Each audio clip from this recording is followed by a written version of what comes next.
Morning, brothers and sisters. This is Brother Dega. By the grace of God, I greet you in the name of my King, my Lord, the Lord Jesus Christ. I'm very delighted with all my heart to have you once again connected early this morning for your daily dose of the good news. Brothers and sisters, as we covered yesterday about Shadrach, Meshach, and Abednego, they were thrown into the midst of fire because they refused to bow to the golden image that King Nebuchadnezzar built. That was in Daniel chapter 3, verse 25. Verse 25, they were in the midst of fire, and Jesus appeared for help. It is because of their faith that Jesus Christ appeared in the midst of that fire, as we saw yesterday. But I want to appeal to you. You're asking, what is the fire? You don't know exactly what is a fire for you. Let me just take and give you some example of fire so maybe you can understand what I mean by fire. Let's talk about the fire the fire for this woman, Anna, in 1 Samuel chapter 1 verse 9 to 18. 1 Samuel chapter 1 verse 9 to 18. The fire for Anna was barrenness. Anna was kept in barrenness for years, and she kept going to Shiloh the years after years, and she was not blessed. Then one day, the priest, who was Eli, asked her, "You look like you are drunk." And she said, "No, my Lord. It's just because I am so full of this situation. I need God to intervene so that I can have a child." And Eli the priest said, "It shall be done to you according to your faith. May God bless you." So Anna was blessed, and she conceived and delivered a son. That son was Samuel the prophet that we know, and she dedicated Samuel to the Lord. So she was delivered from that captivity of barrenness. That was her fire. So you understand that Anna's fire was barrenness. Look at that fire, another fire in 2 Kings chapter 5 verse 1 to 26. 2 Kings chapter 5 verse 1 to 26. The fire for Naaman. Naaman was a general of the Syrian army, but he has a leprosy in his skin. He suffered from leprosy, and he got the advice from one of the little girl who was his servant to go to see Elisha the prophet.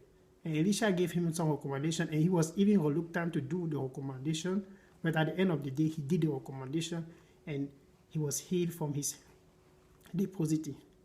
So the fire for Naaman was his skin problem. He was a leper, but by the grace of God, he followed the advice of Elisha the prophet, and he was healed. That was his fire. Leprosy was his fire. This another case in Mark chapter 5 verse 25 to 34. Mark 5 verse 25 to 34. This is a woman who was bleeding. For 12 years she went around and visited doctors, but no one can heal her. And she spent all her money, and the situation was even growing worse. But one day she heard that Jesus was passing by, and she said to herself, "I will just go and touch the behind of his garment, and I will be healed." And she went and touched behind the garment, and immediately as she touched Jesus from behind, she was healed. So her fire was her blood problem. She was losing blood for 12 years. That was her fire. But she touched Jesus Christ, and she received instantaneous healing. So you see, there are so many kind of fire. Look at this other fire in Luke chapter 13 verse 1 to Luke 13 verse 10 to 13. Luke 13 verse 10 to 13. This is a woman who was kept was bound by the spirit of infirmity for 18 years.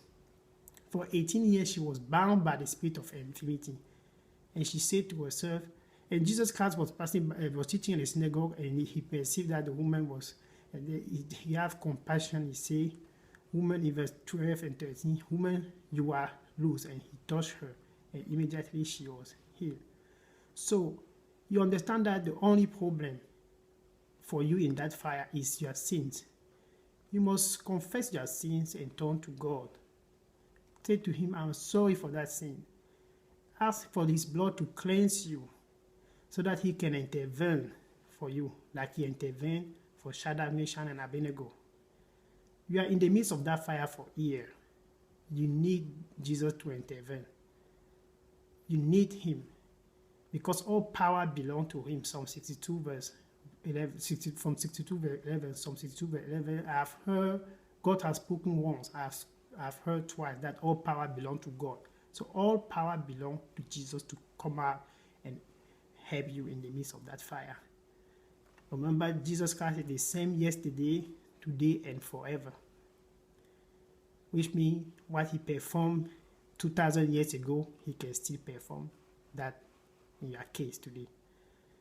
So you can say after me, Lord Jesus Christ, I am sorry for my sins. Cleanse me with your blood. Come into my heart. Receive me as your son. Thank you, Jesus. I love you. Thank you, Jesus. In Jesus' name, amen. Brothers and sisters, if you have done that, let me assure you one thing. Jesus loves you. He really wants to step in the midst of that fire and help you. Be sincere of your confession. Remember, Proverbs 28 verse 13, he that considers his sin shall not prosper, but he that confesses it and forsakes it shall obtain mercy. Our God is a merciful God. He truly wants to help you. As you are now in the kingdom of God because you just prayed the prayer of conversion, all the angels are rejoicing in heaven because of what you just did, accepting Jesus Christ. Now walk in the way of the Lord, and may God bless you as you do so. In Jesus' name, amen. Be blessed, brothers and sisters. He loves you. Amen.